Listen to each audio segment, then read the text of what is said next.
నమస్తే, welcome to four sides TV. అగ్రరాజ్యం America అధ్యక్షుడు డొనాల్డ్ ట్రంప్ కు షాక్ ఇచ్చారు కేంద్ర హోంమంత్రి అమిత్ షా.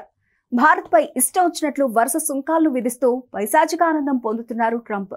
ఇలా రకరకాల పన్నులు, ఆంక్షలు విధించడంపై భారత్ తీవ్ర ఆగ్రహంతో ఉంది. ఈ క్రమంలోనే ట్రంప్ కు బుద్ధి చెప్పాలని ఇండియా భావిస్తోంది. అందులో భాగంగానే భవిష్యత్తు అవసరాలను దృష్టిలో పెట్టుకుని దేశీయ ఉత్పత్తులు, సేవల వినియోగంపైనే ఫోకస్ పెట్టింది. ప్రధాని మోదీ పిలుపు మేరకు స్వదేశీ టెక్నాలజీని ప్రోత్సహించేందుకు డిజిటల్ ఇండియాలో భాగంగా జోహో ప్లాట్ఫామ్ వైపు మొగ్గు చూపుతున్నారు. అందరూ అదే బాటలో పయనించేలా ప్రోత్సహిస్తున్నారు. ఇకపోతే స్వదేశీ మంత్రం అంటూ ప్రధాని నరేంద్ర మోదీ ఇస్తున్న పిలుపు మేరకు central home minister Amit Shah ఈ నెల 8న తన అధికారిక ఈమెయిల్ అడ్రస్ ను చేంజ్ చేసి అమెరికా దిమ్మ తిరిగే కౌంటర్ ఇచ్చారు. భారతీయ బడా కంపెనీ జోహో కార్పొరేషన్ నిర్వహిస్తున్న జోహో మెయిల్ కు మార్చుకున్నట్లు ఆయన వెల్లడించారు. ఈ మేరకు అమిత్ షా సోషల్ మీడియా వేదికగా పోస్ట్ లో తన ఈమెయిల్ ను మార్చుకున్నట్లు తెలిపారు. ఇక నుంచి మెయిల్స్ అన్ని కూడా ఈ కొత్త అడ్రస్ కే సెండ్ చేయాలని సూచించారు.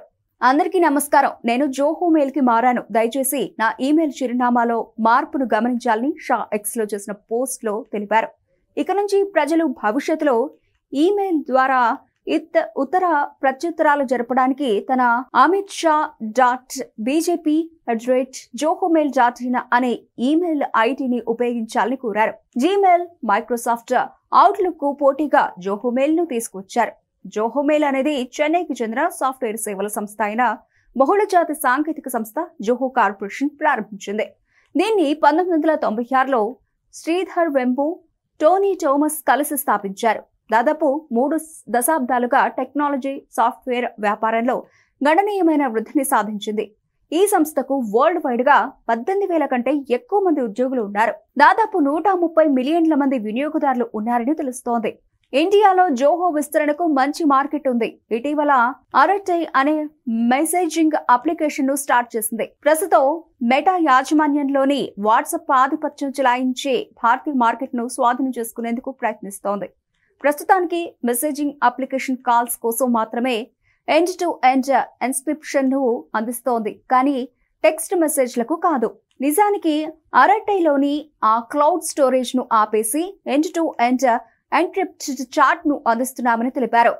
ప్రస్తుతం టెస్టింగ్ దశలో ఉందని, అన్ని అనుకూలిస్తే నవంబర్లో రిలీజ్ చేస్తామని ఎక్స్ లో శ్రీధర్ వెంబు పోస్ట్ చేశారు. ఈ అప్లికేషన్ స్వదేశీ యాప్ ఇతర భారత మార్కెట్లో వాట్సాప్ కిల్లర్ గా స్థానం సంపాదించిందని నివేదికలు చెబుతున్నాయి.